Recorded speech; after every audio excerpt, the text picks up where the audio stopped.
ये कहानी उस शख्सियत की है जो दुनिया के सबसे शक्तिशाली नेताओं में से एक हैं।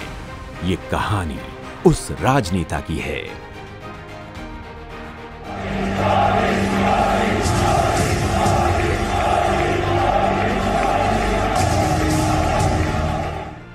जो दुनिया के सबसे बड़े लोकतंत्र के सबसे लोकप्रिय प्रधानमंत्री हैं।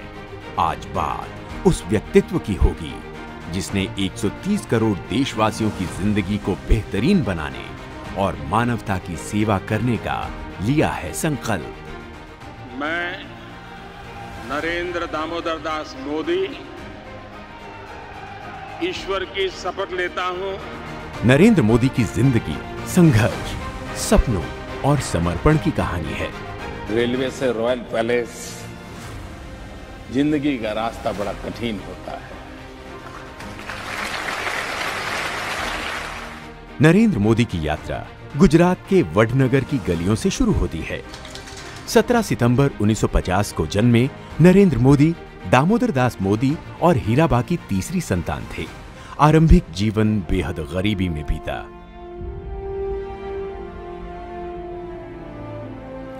माता जी है, 90 साल से भी ज्यादा उम्र है। जब हम छोटे थे तो हमारा गुजारा करने के लिए वे अड़ोस पड़ोस के घरों में बर्तन साफ करना, पानी भरना,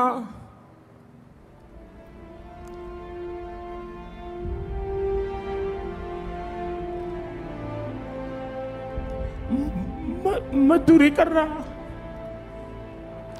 आप कल्पना कर सकते हैं कि एक मां ने अपने बच्चों को बड़ा करने के लिए कितना कष्ट उठाया।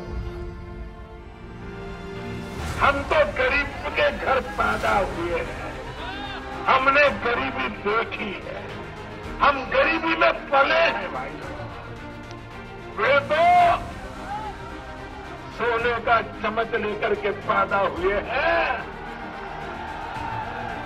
हम चाय बेचते बेचते आपके पास आए। नरेंद्र मोदी स्कूल के बाद स्थानीय रेलवे स्टेशन पर बनी पिता की चाय की दुकान में हाथ बटाते थे।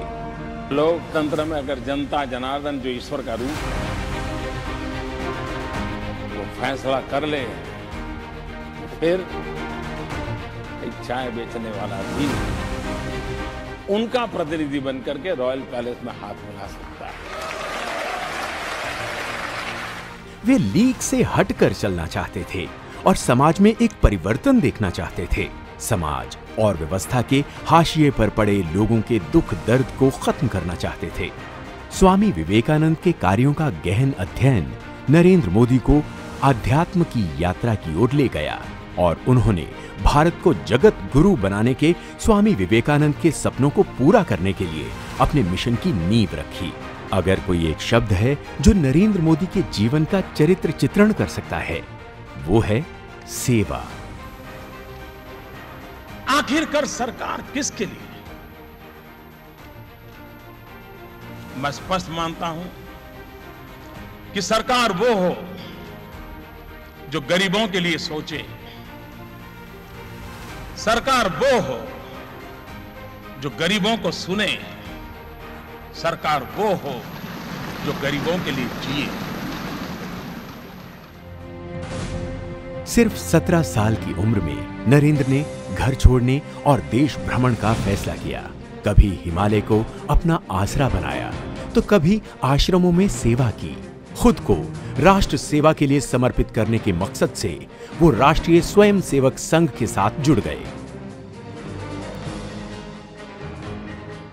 गुजरात में साल 1973 में हुए नवनिर्माण आंदोलन में नरेंद्र मोदी ने बड़ी भूमिका निभाई, जिसके चलते तत्कालीन कांग्रेसी सीएम को इस्तीफा देना पड़ा। आपातकाल के दौरान नरेंद्र को देश के तमाम बड़े नेताओं के साथ काम करने का मौका मिला। लोकतंत्र में आपातकाल में क्या कुछ जुल्म नहीं हुए थे, इससे बड़ी धमकियां क्या होती, लेकिन ये देश झुका नहीं था। 1975 25 जून वह ऐसी काली रात थी जो कोई भी लोकतंत्र प्रेमी भुला नहीं सकता है, कोई भारतवासी भुला नहीं सकता है। एक प्रकार से देश को जेल खाने में बदल दिया गया था, विरोधी स्वर को दबोच दिया गया था। जयप्रकाश नारायण सहित देश के गणमान्य नेताओं को जेलों में बंद कर दिया था। न्याय व्यवस्था भी आपातकाल के उन भयावह रूप की छाया से बच नहीं पाई थी। अखबारों को तो पूरी तरह बेकार कर दिया गया था।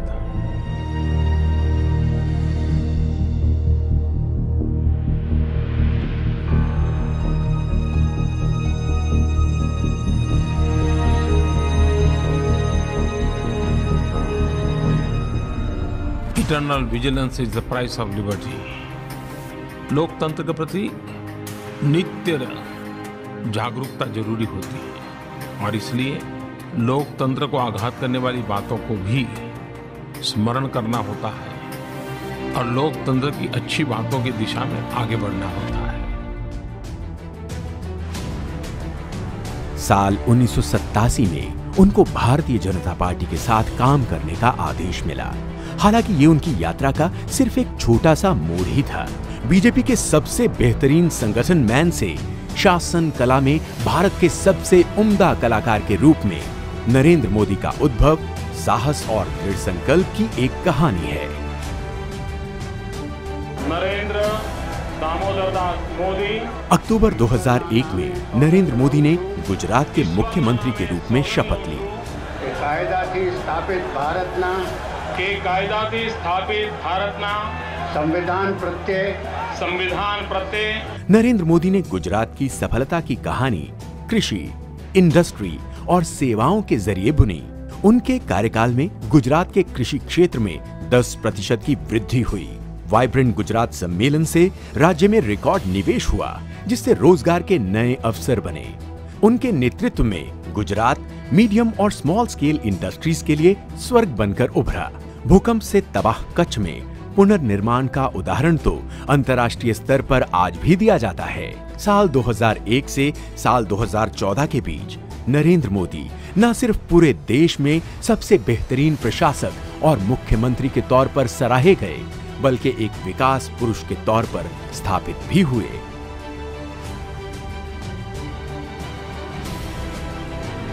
देश को एक विकास पुरुष की तलाश थी।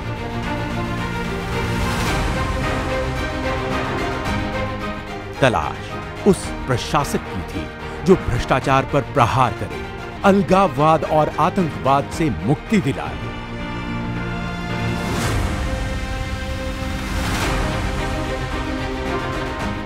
बीजेपी ने नरेंद्र मोदी को प्रधानमंत्री पद का उम्मीदवार बनाया। विकास का गुजरात मॉडल पूरे देश के सामने था।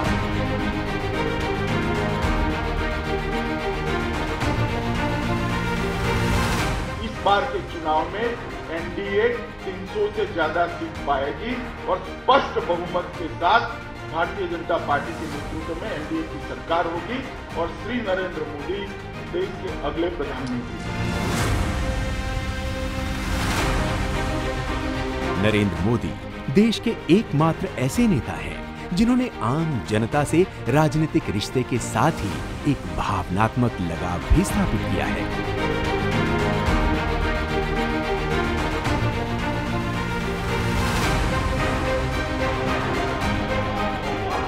साल 2014 के चुनावी नतीजे इस बात की तस्दीक करते हैं। नतीजों ने न सिर्फ नरेंद्र मोदी को देश के सबसे लोकप्रिय नेता के तौर पर स्थापित किया, बल्कि इसके चलते 3 दशकों बाद केंद्र में पहली बार किसी अकेली पार्टी को पूर्ण बहुमत मिला, और वो भी गैर कांग्रेसी।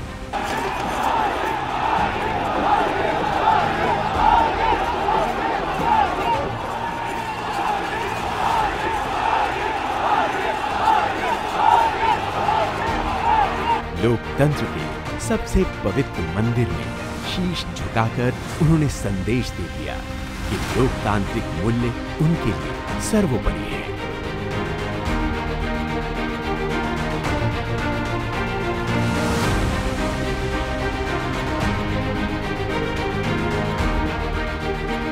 मेरा मूलतः सिद्धांत जो रहा है वो ये है कि हम समाज में जो भी शक्ति है उसको और अधिक अवसर कैसे दें।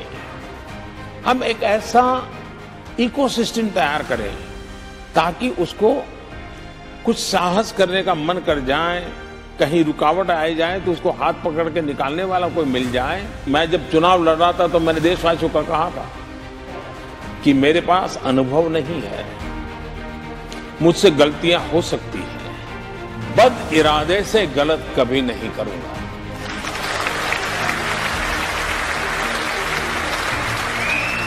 मैक्सिमम गवर्नेंस मिनिमम गवर्नमेंट में भरोसा करने वाले नरेंद्र मोदी ने सबका साथ, सबका विकास और सबके विश्वास को अपने प्रशासन का आधार बनाया। एक तरफ राजनीतिक पंडित प्रधानमंत्री नरेंद्र मोदी को मिले विराट जनादेश की समीक्षा भी पूरी नहीं कर पाए थे, वहीं दूसरी तरफ पीएम मोदी के दिमाग में कुछ और चल रहा था।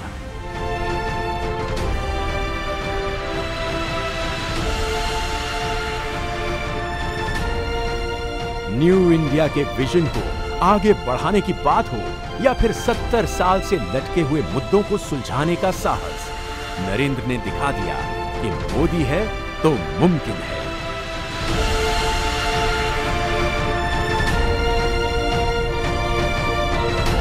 डेमोक्रेसी और डेमोग्राफी को डिविडेंड मानने वाले नरेंद्र मोदी ने दिखा दिया कि मजबूत इरादा और सही दिशा हो तो विकास की स्पीड और स्केल भी कई गुना बढ़ जाते हैं। समस्याओं को टुकड़ों में सुलझाने की बजाय उसे जड़ से हटाने में वो यकीन रखते हैं। तो उनका मानना था कि इसके लिए बुनियादी मुद्दों को सुलझाना सबसे ज्यादा जरूरी है। और सबसे बड़ी बात ये कि जन भागीदारी को उन्होंने अपनी नीतियों, रणनीतियों का आधार बनाया। विकास को सरकारी सोच और व्यवस्था से बाहर निकालकर एक जन आंदोलन बना दिया।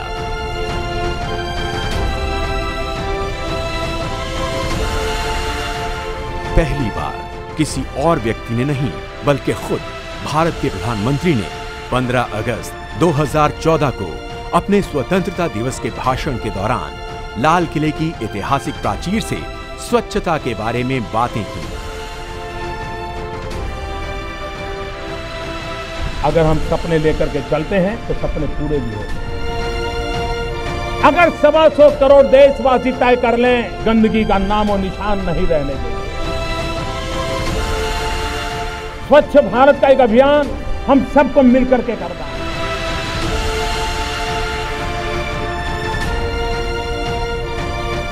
उसी साल 2 अक्टूबर को प्रधानमंत्री ने खुद झाड़ू लगाकर एक स्वच्छ भारत बनाने के अभियान का नेतृत्व किया। देखते ही देखते ये हर भारतवासी का अभियान हो गया। महात्मा गांधी ने जो सपने देखे थे कि भारत आजाद भी हो, भारत साफ सुथरा भी हो, मेरे लिए ये श्रमदान नहीं है, ये श्रमानुभव है। और जो श्रमानुभव है वो मुझे सामान्य से सामान्य इंसान के साथ जोड़ता है। पीएम मोदी ने सिर्फ भारत को खुले में शौच से मुक्त कराने का आह्वान ही नहीं किया, बल्कि देश के गरीबों को सम्मान के साथ वो बुनियादी सुविधाएं मिले, इसकी व्यवस्था भी की। पहली बार देश के सफाई कर्मियों को ये महसूस हुआ कि वो देश में आ रहे अहम बदलाव का बड़ा हिस्सा हैं।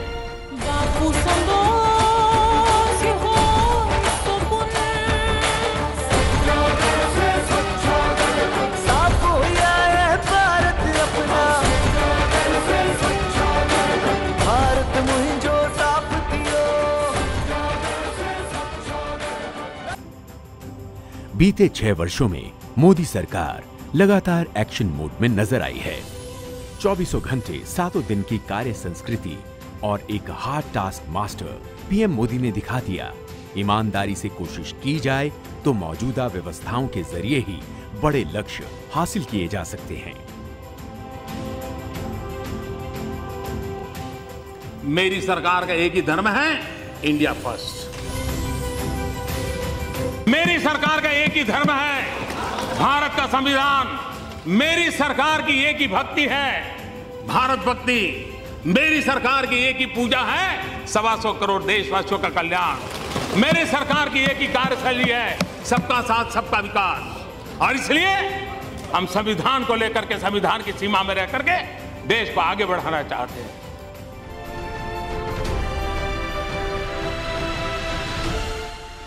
छह साल में 150 से ज्यादा कार्यक्रम और योजनाएं जमीन पर उतरी।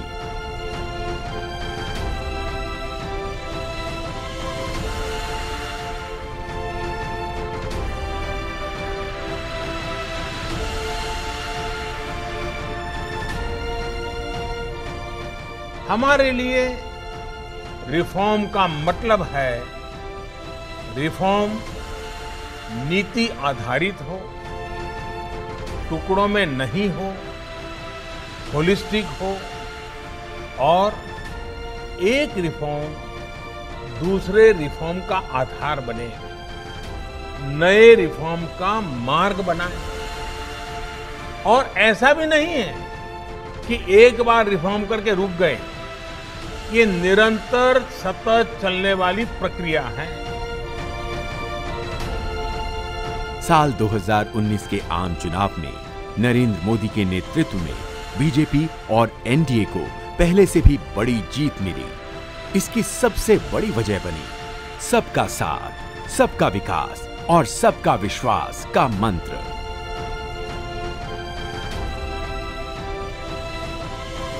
मत बैंक की राजनीति से ऊपर उठकर देश के लिए फैसला करने का जिगर चाहिए था, और वो जिगर हमारे प्रधानमंत्री नरेंद्र मोदी। आर्टिकल 370 हटाने को लेकर मिली संसद की इस मंजूरी से पहले शायद ही किसी को यकीन था कि ऐसा कुछ देश का नेतृत्व तय कर सकेगा।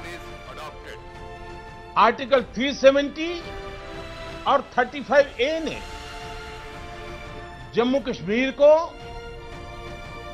अलगाववाद, आतंकवाद, परिवारवाद और व्यवस्थाओं में बड़े पैमाने पर फैले भ्रष्टाचार के अलावा कुछ नहीं दिया। लेकिन जिस तरह से अपने दूसरे कार्यकाल के इस सबसे बड़े फैसले को मोदी सरकार ने हैंडल किया और तमाम आशंकाओं को खारिज किया, उसके बाद हर कोई यही कह रहा है कि मोदी है तो मुमकिन है।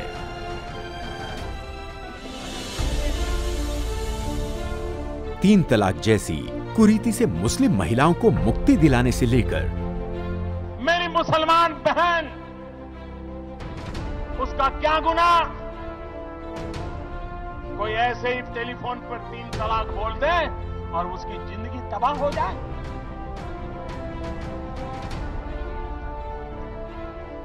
क्या मुसलमान बेटियों के हकों की रक्षा होनी चाहिए कि नहीं होनी चाहिए? क्या मुसलमान माताओं बहनों को रक्षा मिलनी चाहिए कि नहीं मिलनी चाहिए? क्या मुसलमान बहनों को समानता का अधिकार मिलना चाहिए कि नहीं मिलना चाहिए? जम्मू कश्मीर से 35A खत्म करने जैसे फैसलों से मोदी सरकार के दूसरे कार्यकाल की शुरुआत हुई। राम काज किनु बिनु मोहि कहां बिसरा।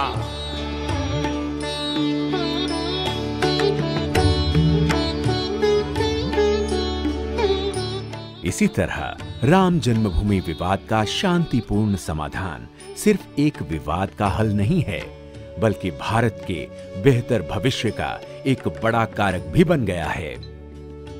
ये मंदिर करोड़ों करोड़ लोगों की सामूहिक संकल्प शक्ति का भी प्रतीक बनेगा।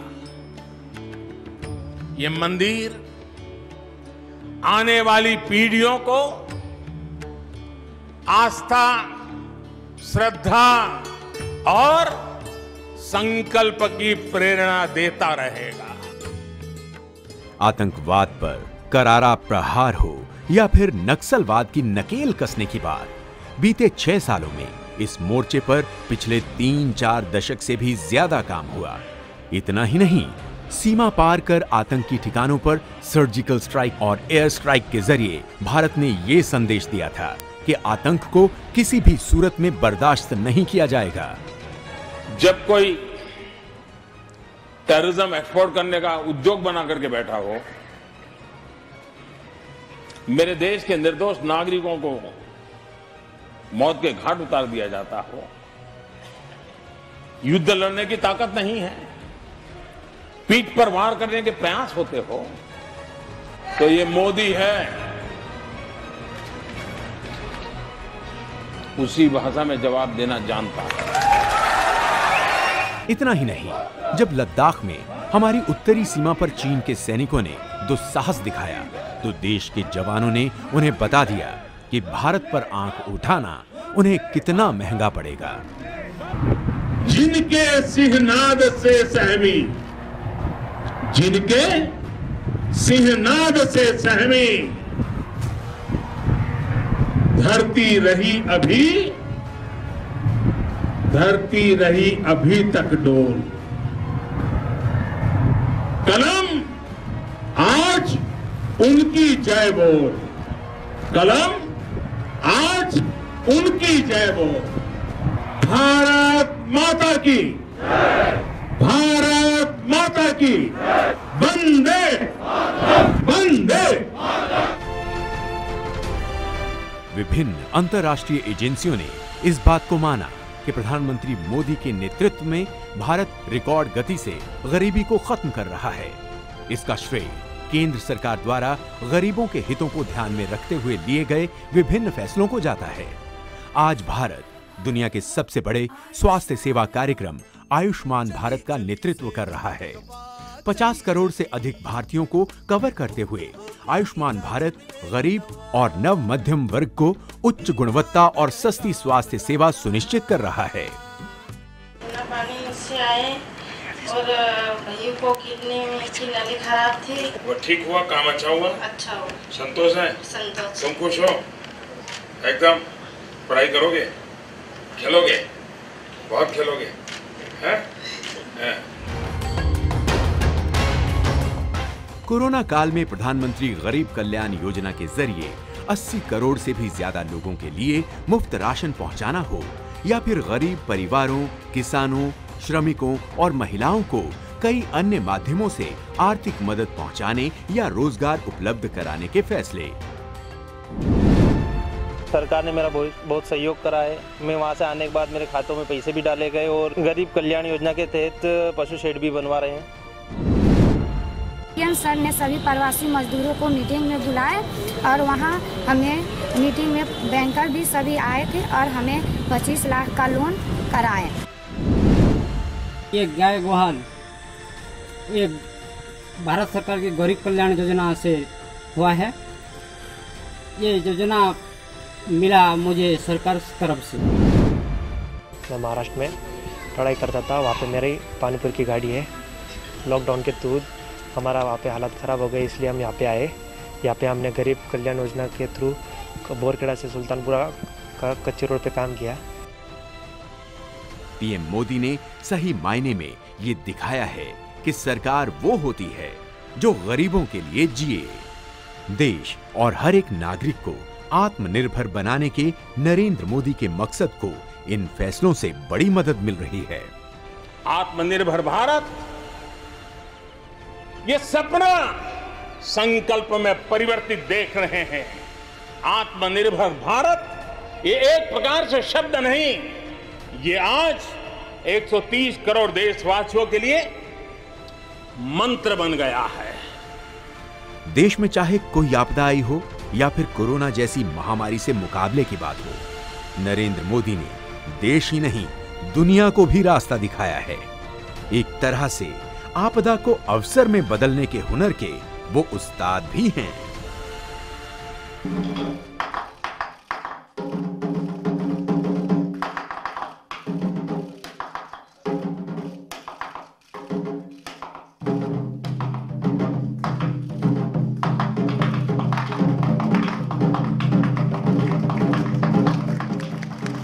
नरेंद्र मोदी की विदेश नीति की पहल ने दुनिया के सबसे बड़े लोकतंत्र की वास्तविक क्षमता और भूमिका को महसूस किया है।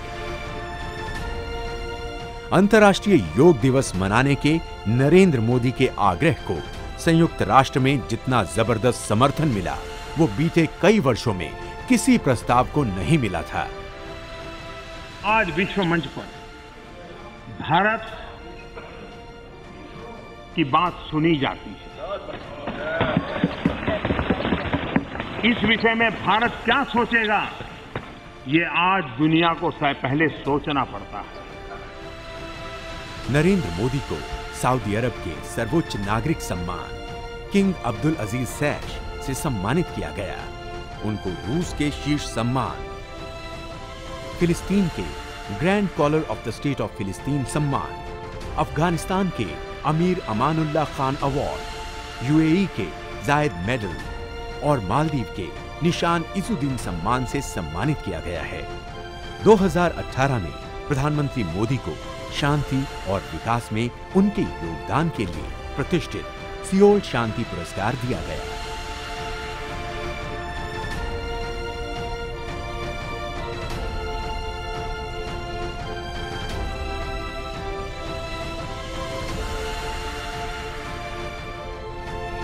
लोगों के बीच रहना, उनके साथ खुशियां साझा करना और उनके दुखों को दूर करना नरेंद्र मोदी का मकसद है।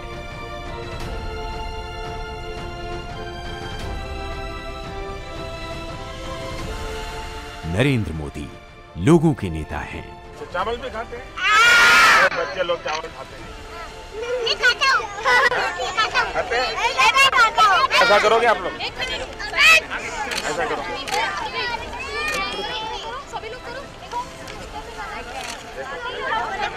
दो हाथ से नहीं, एक ही हाथ करो। और वो आम जन की समस्याओं को हल करने और उनके जीवन स्तर में सुधार करने के लिए समर्पित हैं।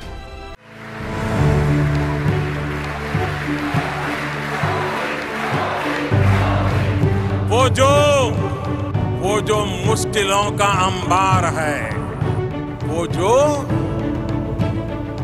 मुश्किलों का अंबार है, वही तो मेरे हौसलों की मीनार है।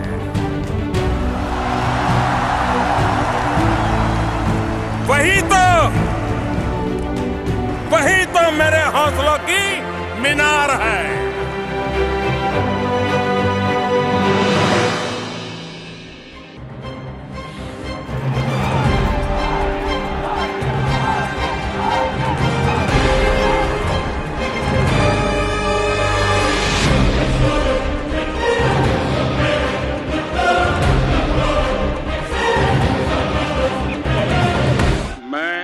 नरेंद्र दामोदर दास मोदी